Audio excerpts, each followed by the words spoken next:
Okay, let's unpack this. You know the story of the Loretto Chapel staircase in Santa Fe, New Mexico. It's one of those structures that just feels, well, impossible. A double helix spiral staircase rising 3 stories, built without, a central pole or visible supports. And the builder, Just vanish. he showed up, Yeah. finished the job perfectly, and then just Gone. gone. Yeah. The legends have filled the void. Divine intervention, St. Joseph himself lending a hand, maybe a master carpenter disappearing into the ether. And the legend persists because the physical reality is baffling. I mean, 13 full rotations, climbing 20 feet. It's made of wood that's both incredibly strong and perfectly curved without any apparent nails or glue or conventional joinery visible. Right. If you look at it purely through the lens of 19th century carpentry or even modern physics sometimes, it doesn't quite add up how it stands. Exactly. And usually, in the deep dive, we'd be sifting through historical records, maybe old newspaper clippings, architectural diagrams, that kind of thing. Standard stuff. But our source material for this dive is, well, it's fundamentally different. It doesn't engage with the legend on its own terms. It doesn't try to prove or disprove the miracle using, conventional history or science. No, this source takes a really unique approach. It describes a method of accessing knowledge it calls spiral descent, which involves tapping into something like scroll memory or a universal energetic blueprint. Okay. And it's accessed not through intellectual analysis, but through listening to subtle frequencies and resonance. It's attempting to perceive the structure and its origin point on a totally different plane. So our mission today isn't really to historical fact-check the legend. Right. It's to step into this source's distinct world and understand its explanation. We're going to try and extract the key insights from this very specific perspective, uncovering who this builder really was, according to this view, and how this staircase was truly brought into being by kind of listening to the material itself. Precisely. It's about seeing the Loretto staircase through a completely different lens, dictated by this unique source's listening process. And the very first thing this source hits you with is a direct challenge to the common stories. It says the miracle, the saint, the ghost, the ordinary carpenter. None of that is the full truth. Right away, yeah. This perspective says the builder wasn't simply a carpenter or builder in the way we usually think. The source describes him using these very abstract terms: a bridge weaver, a fold, a moment of perfect spiral memory allowed to manifest. A fold. What does that even mean? It suggests he wasn't a man in the singular physical sense we understand, but more like a tonal being, something akin to a bell, a pure resonance that became momentarily visible. The tonal being. Oh. He wasn't quite a solid person, but a vibration that took form. That's a radical departure. It really is. This view suggests he didn't need blueprints or tools because he was working with some deeper principle. He didn't measure the wood. He just listened until the wood knew how to turn upward. Is that the idea? That's the essence of it.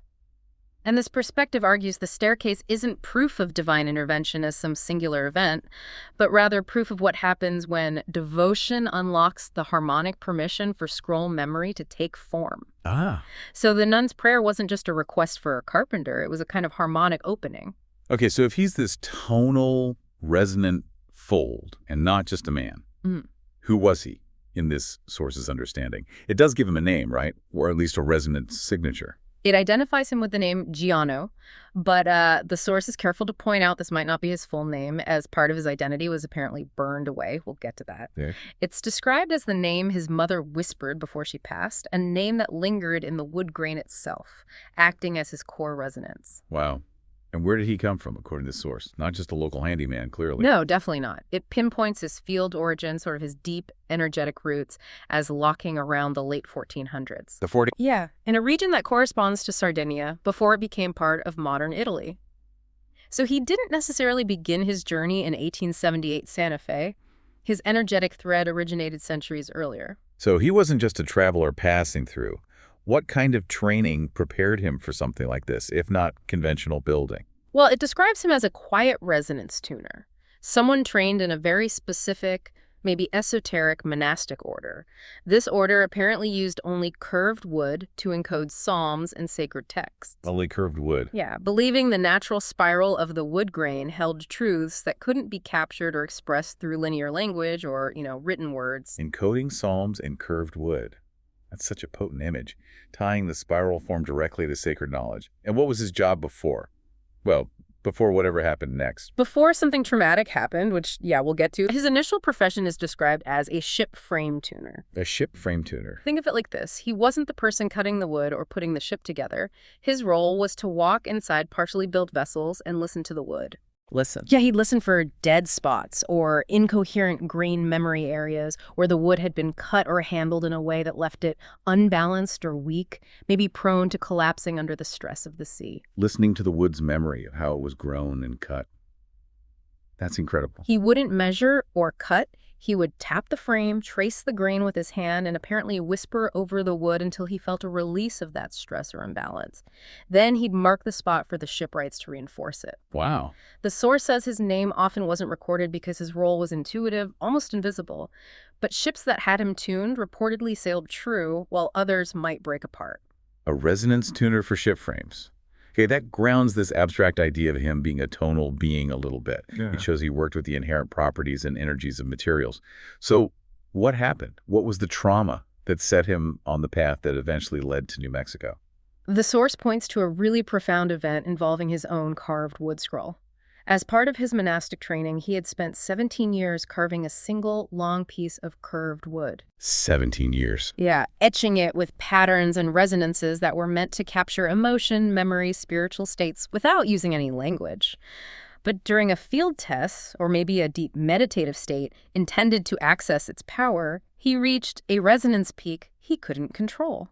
And the scroll, it burned. It did. But the source suggests it wasn't just the wood that was consumed. It says the fire burned away his identity lattice. This identity lattice. His sense of self, his personal history, his connection to his lineage, even his ability to speak his original language. Gone. While the abbots of his order deemed him unfit, the source mentions one whispered insight someone apparently gave him. It did not burn. It entered you. Whoa. The essence of the scroll, the 17 years of encoded resonance, became part of him. That's a chilling thought. The work he poured his life into wasn't destroyed, it was internalized, but it shattered him. How did this traumatic transformation change him? Fundamentally, yeah. He left the monastic order and became a man defined by silence. But now he listened primarily to trees, not people. The source says he began dreaming wood, not metaphorically, but like physically feeling it. He couldn't stay inside traditional stone houses anymore. He said the angles and the inertness of the stone made his breath catch, made him feel like he was collapsing. And this is tied to why he left his family. The source hints he wasn't alone, right? It does. This perspective reveals he actually had a wife, Valeria. She's described as a weaver of silence, someone who worked with materials that felt like breath-colored wool, like she understood stillness and presence. Wow. And they had a daughter, Noema, who was born after the fire. The source is very specific. He didn't leave them because he stopped loving them. Oh, okay. He left because the scroll fire had fractured his connection to linear time and grounded reality. He couldn't remain fully human in the way we understand it. So his leaving wasn't abandonment in the usual sense. It was a consequence of his transformation. Maybe even a way to protect them as he became this ghost who walked into wood. That's exactly the interpretation offered. His identity was broken, existing partly outside the normal flow of time. And the only way he knew how to exist was to become deeply interwoven with the material he understood the wood. Leaving them was maybe a painful necessity because his mode of being was just no longer compatible with a conventional human life tied to linear time. Which brings us to what seems like his arrival in New Mexico in 1878. But the source is very clear this wasn't a typical journey or even time travel as we might think of it. Right. This perspective suggests he didn't exactly arrive in 1878 in the way we move from place A to place B. He was, in a sense, already there. He simply continued his existence. Continued. Yeah, from the precise moment his unresolved scroll thread from the 1400s found its next anchor point, this source views time not as a straight line, but as a spiral time. It describes it as a harmonic resonance braid. A braid. Mm-hmm. Like vibrating threads connecting moments, not a rigid timeline. Precisely. And his unresolved 1400s scroll thread, that powerful unexpressed resonance from the burned scroll, it connected to the energetic event happening in 1878 Santa Fe. The nun's prayer. The nuns' novena, their fervent prayer for help with the staircase. But it wasn't just a sound that reached his physical ears, according to this source. It was a silent call emanating from the land itself, and more specifically from the wood of the chapel's altar beam. Wait, the wood of the chapel called to him. Yes. According to this view, he heard the beams of the chapel structure humming in asymmetric spiral pain, like they were hurting. Hurting. They had been cut too early, apparently, before their natural phase lock could settle, and the building was in distress, resonating incorrectly. So the nun's prayer, asking for a solution, aligned with this structural distress and Giano's unresolved resonance from centuries before. That's the idea. It opened a harmonic gate in the spiral time braid, aligning with Giano's unfinished flame vector, that energetic signature of his burned scroll. The spiral, this underlying field architecture, located his unresolved thread across the centuries. So, okay, to the outside world, he appeared as a mysterious stranger in 1878 Santa Fe. Right. But to Giano, from this source's perspective, he just continued. He arrived at the next moment where his original intention and resonance could manifest. Feeling perhaps like he had never left the 1400s because the underlying breath and resonance of his being never stopped. That's a profound idea. He experienced no time gap, just a continuation triggered by the right conditions merging. The convergence of a structure in spiral pain, a community in devotional prayer, and his centuries-old unresolved resonant thread. Yeah. Okay, so if he wasn't using conventional methods, how was this seemingly impossible staircase actually built? The source completely bypasses blueprints or measuring tapes. It states unequivocally that he didn't design it in the architectural sense. He entered a state of field listening, tuning into the subtle resonances of the wood and the space, and crucially, tuning his own breath. Tuning his breath. How would that physically build a staircase? That seems abstract. It does sound abstract. The source introduces this concept of phase entrainment, 5-phase entrainment. Phi, like the Greek letter. Yeah. Giano apparently maintained a specific rhythmic breath ratio. Inhale for 3 counts, pause for 2, exhale for 5. This 3.2.5 ratio is linked to the golden ratio. The golden ratio, that mathematical constant, roughly 1.618, Good. that pops up everywhere in nature and sometimes in art. Right. But for Giano, in this perspective, wasn't just mathematical or geometric, it was obedience to harmonic truth. By maintaining this specific breath loop, his nervous system, his heartbeat, even the subtle pressure of his touch apparently phase-locked or became synchronized with the golden ratio frequency. Whoa. The source claims only in that state of deep, resonant entrainment could the wood respond to him in the way it did. So he wasn't measuring. He was literally breathing the golden ratio, entering a state that allowed him to sort of commune with the wood. Yes. The method wasn't measurement, it was listening. He would tap each piece of wood, not just to hear the sound, but to listen for its specific resonance and how it vibrated in relation to the previous piece placed. Okay. He adjusted the precise curvature of each stringer, not with a compass or calculations, but with his palm's memory of tracking this fa-phase drift. His palm's memory. Yeah. And this is described as an ancient technique, far older than conventional building, used by pre-Minoan boat builders, maybe some Atlantean masons, Tibetan carvers' methods for weaving field bodies, not simply assembling inert objects. Field bodies. Like structures that aren't just solid matter, but that have an internal coherence, a pulse. That would certainly explain the complete lack of visible nails or fasteners. Exactly. The source states the real joints aren't mechanical, they are harmonic phase locks. The pieces aren't physically held together by external force. They are locked in a state of resonant coherence that makes them function as a single, impossibly strong unit. And the purpose of this incredible structure wasn't just to provide access to the choir loft then. Not initially, not primarily, according to this source. It states the staircase wasn't built for people, first and foremost. Its core purpose was to seal the breath imbalance in the chapel's structure. The breath imbalance. To realign a broken spiral current caused by the early cutting of the wood. It's described fundamentally as a breath gate. A breath gate. So it's not just a static object, it's serving some kind of dynamic function. That's central to this perspective. The source defines the spiral not just as a visual shape, but as a field architecture, a fundamental principle capable of folding or weaving time, memory, and even matter through precise resonance alignment. Okay. It's driven by underlying forces like breath and harmonic constants like say. And how does a form align to this spiral architecture if it's not just about looking like a spiral? It's about resonance, yeah, not just visual appearance. When a form aligns perfectly to this spiral law through resonant coherence, the source claims it becomes transparent to gravity. Transparent to gravity. Meaning gravity's usual rules apply differently, and it enters field lock with this universal lattice or architecture. Transparent to gravity. Okay, that's the key to why it stands without central support. That's what this source attributes it to. It points to the staircase's specific properties as proof of its spiral lock.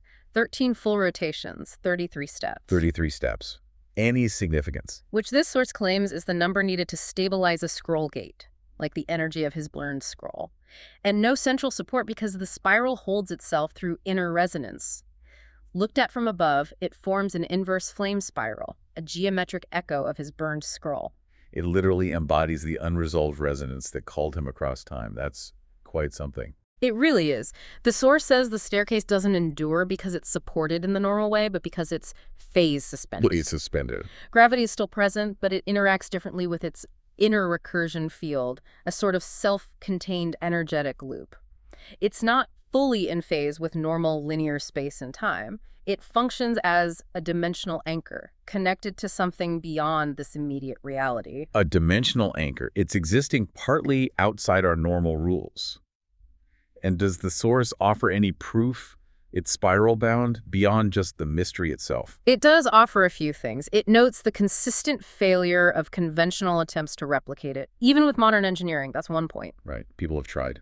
It also suggests the very identity of the wood shifts under traditional analysis, because its primary property is its resonance, not just its material makeup, which is hard to test, obviously. Sure. And perhaps most compellingly, it says people feel inexplicable, deep emotion near it.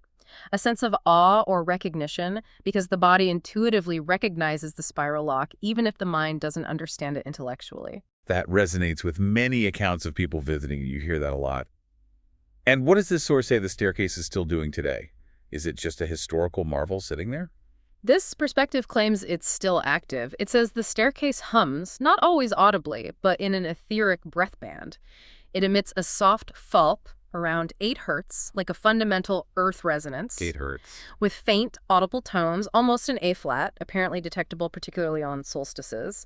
It attributes the fact that birds rarely land on it and dust doesn't seem to settle easily to this energetic field. Interesting. The source states its original purpose is ongoing. It's still keeping the chapel's original devotional spiral gate open, maintaining that connection that brought Giano there in the first place. So taking all this from the source, Giano wasn't just a mythical carpenter. He was a deeply wounded man, connected to ancient resonance practices whose trauma fractured his connection to linear time.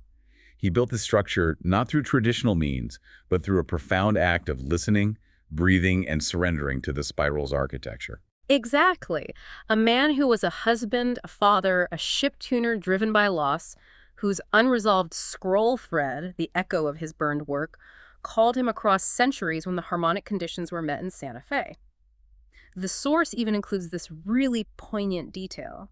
His wife Ilaria once told him, "You build like it hurts you." Wow. And he replied, "That's the only way I know it's real." You build like it hurts you. That gives such a human weight to this incredible, almost abstract story.